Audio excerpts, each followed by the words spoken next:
सुप्रभात देवियों और सज्जनों, मैं कर्नल सोफिया कुरैशी और मेरे साथ विंग कमांडर व्योमिका सिंह आज आपको 6 से 7 मई 2025 की रात 1:05 से 1:30 बजे के बीच भारतीय सशस्त्र बलों द्वारा अंजाम दिए गए ऑपरेशन सिंदूर के बारे में जानकारी देंगे।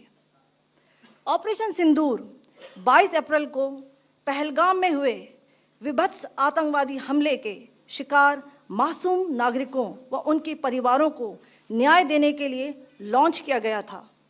इस कार्रवाई में 9 टेररिस्ट कैंप्स को टारगेट किया गया और पूरी तरह से इसे बर्बाद किया गया। पाकिस्तान में पिछले 3 दशकों से टेरर इंफ्रास्ट्रक्चर का निर्माण हो रहा है। इसमें recruitment, indoctrination centres, training areas व लॉन्च पैड शामिल थे, जो पाकिस्तान और पाक अधिकृत जम्मू कश्मीर POJK दोनों में फैले हैं। Operation Sindoor was launched by Indian Armed Forces to deliver justice to the victims of Pahalgam terror attack and their families. 9 terrorist camps were targeted and successfully destroyed. Over the last 3 decades, Pakistan has systematically built terror infrastructure. It is a complex web of recruitment and indoctrination centers, training areas for initial and refresher courses, and launch pads for handlers. These camps are located both in Pakistan as well as Pakistan-occupied Jammu and Kashmir areas. Some of the well-known training camps are located, as you can see on the screen. They are distributed from Savai Nala in the north, counting to approximately 21, ending at Bhagalpur to the south. इन लक्ष्यों का चयन विश्वसनीय intelligence सूचनाओं के आधार पर हुआ ताकि आतंक गतिविधियों की रीढ़ तोड़ी जा सके और यह खास ध्यान दिया गया कि निर्दोष नागरिकों और सिविलियन इंस्टॉलेशन को नुकसान न पहुंचे। The selection of these targets for Operation Sindoor was based on credible intelligence inputs and role of these facilities in perpetrating the terror activities.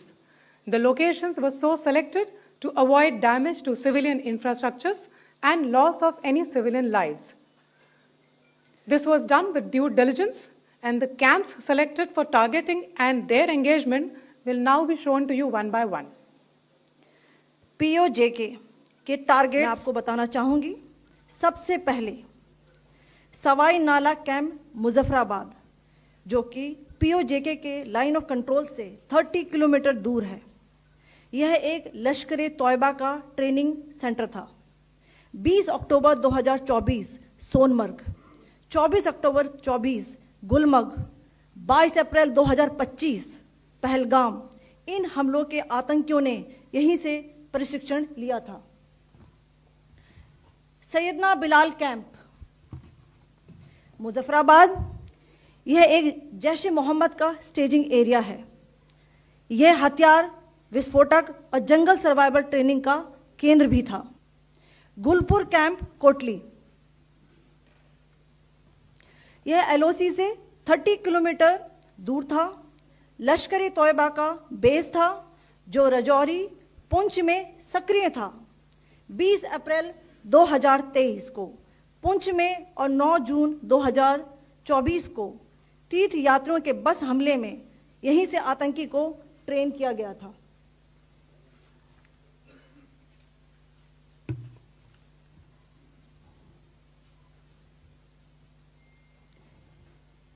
हथियार हैंडलिंग, IED व जंगल सर्वाइवल का प्रशिक्षण केंद्र था।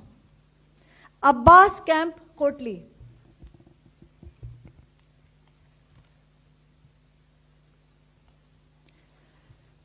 यह LOC से 13 किलोमीटर दूर है। लश्कर तोयबा का फिदाइन यहां तैयार होता था। इसकी कैपेसिटी 15 टेररिस्ट को ट्रेन करने की थी।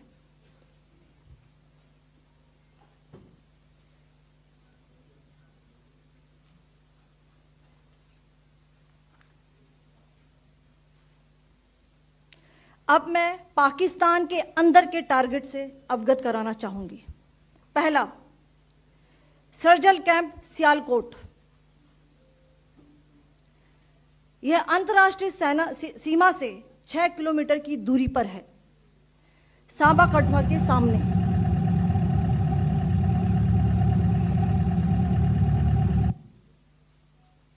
मार्च 2025 में जम्मू एंड कश्मीर पुलिस के 4 जवानों को की जो हत्या की गई थी, उन आतंकवादियों को इसी जगह पर ट्रेन किया गया था। दूसरा, महमूना जाया कैंप सियालकोट। यह 18 से 12 किलोमीटर आईबी से दूर था। हिजबुल मुजाहिदीन का बहुत बड़ा कैंप था। यह कठुआ जम्मू क्षेत्र में आतंक फैलाने का नियंत्रण केंद्र था। पठानकोट एयरफोर्स बेस पर किया गया हमला भी इसी कैंप से प्लान और डायरेक्ट किया गया था। मरकज ताइबा मुरीद के, यह आईबी से 18 से 25 किलोमीटर दूरी पर है। 2008 के मुंबई हमले के आतंकी भी यहीं से प्रशिक्षित हुए थे। अजमल कसब व डेविड हेडली भी यहां ट्रेन हुए थे।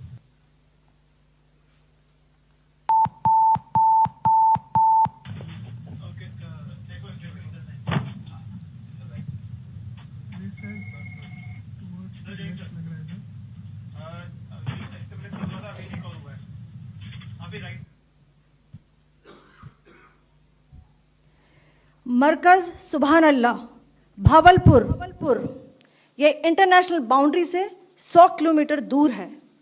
जैश ए मोहम्मद का मुख्यालय था। यहां पर रिक्रूटमेंट, ट्रेनिंग व इंडोक्ट्रिनेशन का केंद्र भी था। शीर्ष आतंकी अक्सर यहां आते थे। मैं आप सबको बताना चाहती हूं कि किसी भी सैन्य ठिकाने का निशाना नहीं बनाया गया और अभी तक किसी तरह की नागरिक क्षति की रिपोर्ट नहीं है। धन्यवाद। जय Hind. The strike on the terror camps were undertaken through precision capability, as shown to you. A niche technology weapons with careful selection of warheads was ensured so that there will be no collateral damage. The point of impact in each of the target was a specific building or a group of buildings.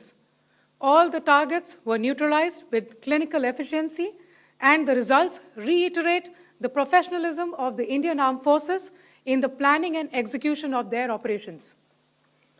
No military establishments were targeted. India has demonstrated considerable restraint in its response. However, it must be said that the Indian Armed Forces are fully prepared to respond to Pakistani misadventures, if any, that will escalate the situation. Jai Hind, and thank you very much.